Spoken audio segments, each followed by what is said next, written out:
Today, I want to talk to you about your goals and your dreams. I want you to think about something that's important to you. Maybe it's a personal goal.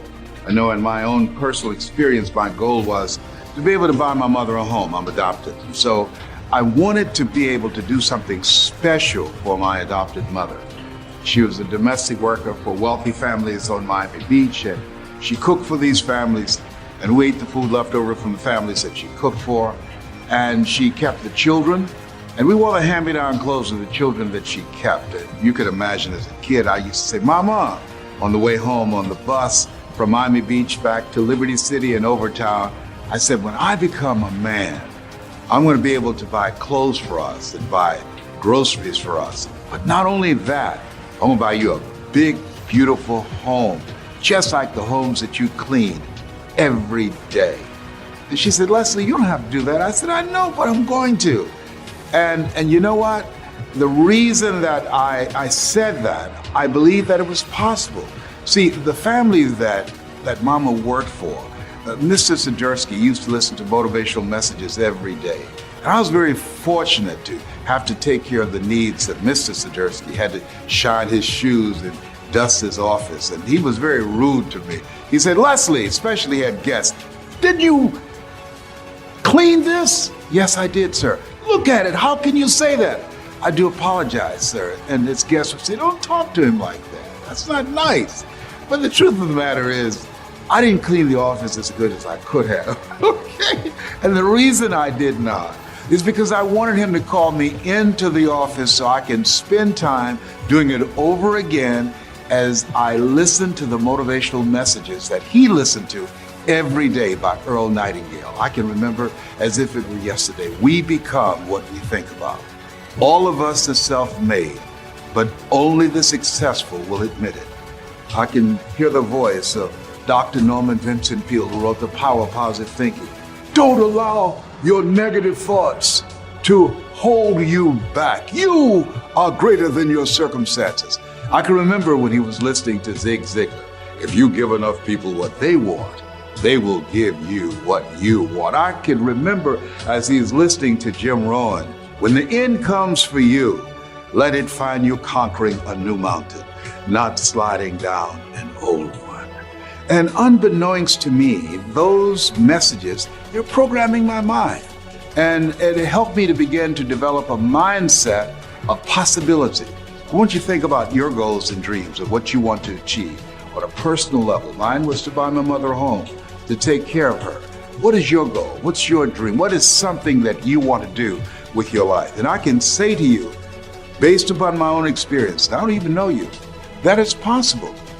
That you have the ability to do more than you can ever begin to imagine. And your mindset is crucial as you look at your goals and your dreams and having a spirit of optimism.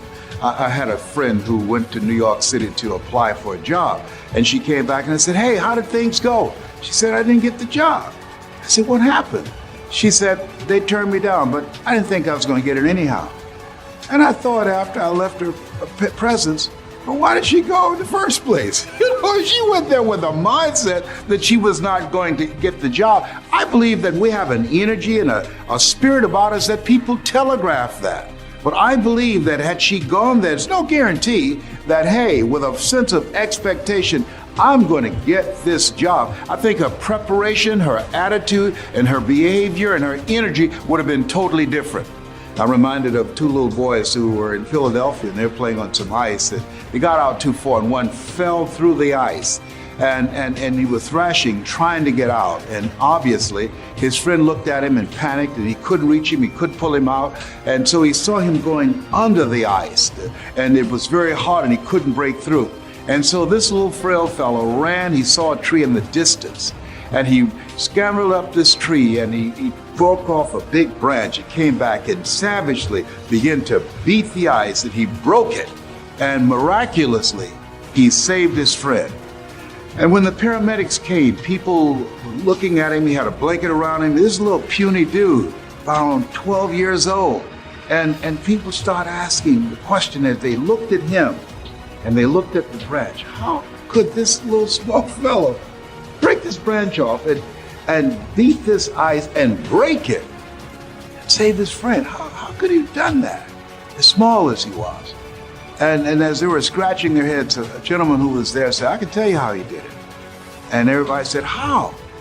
And he said, there was no one here to tell him that he couldn't do it. See, a lot of people are not really living their dreams and living the kind of life that they are capable of living because of the fact that they have been inundated with so many negative conversations. Have you ever had a goal and dream of something you wanted to achieve and you shared it with people that you love and thought they would be excited for you? And they said to you, you can't do that. You know, MIT did a study, and the study indicated if I tell you, you can't do that, somebody else has to come along and say, you can do it. You can do it. Don't listen to him, Ruby. You can do it. John, don't listen to Les. You can do it. They have to say that 17 times before they can neutralize that one time. That's why my favorite book says faith comes by hearing and hearing and hearing. And so by listening to those motivational messages, every day when my mother went to do domestic work on Miami Beach, it began to give me a sense of optimism, of possibilities of the kind of life that I can live. And I'm saying to you, as you listen on a regular basis, as you begin to program your mind deliberately, the reason that most people don't achieve their goals is because they are thinking like everybody else. 16 revolutionary words. Be ye not conformed to this world.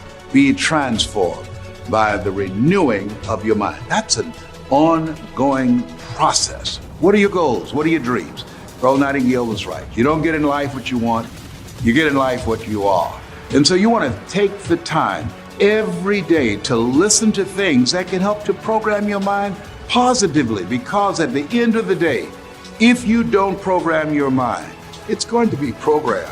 Trust me, it's going to be bombarded with all kind of head trash, commercials. I was at a service station pumping gas and a commercial came up. I mean, you get on the elevator and commercials are there. You look at billboards, their messages is coming in, over 5,000, 10,000 messages on a regular basis.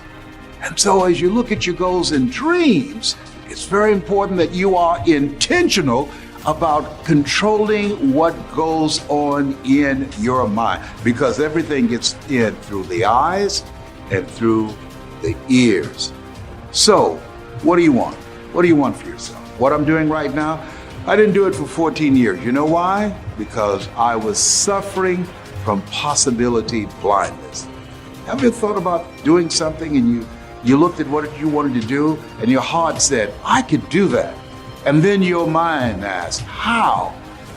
And then you start thinking, well, I can't do that. I don't have a college education. I can't do that. I don't have an MBA or a PhD. I can't do that. I've never worked for a major corporation. Why would corporations reach over people with PhDs and MBAs and years of experience and pay me to come in to do something I've never done? I thought about doing this for years, and I talked myself out of it. There's an African proverb that says, if there's no enemy within, the enemy outside can do us no harm. Shakespeare says, therefore, dear Brutus, it's not in our stars, but in ourselves that we are underlings. And so as you look at yourself and look at your goals and look at your dreams, I'm saying to you that it's possible. Because if anybody at any point in time had a goal, had a dream of what they wanted to achieve, and they made it happen, then it's possible that you can do it too.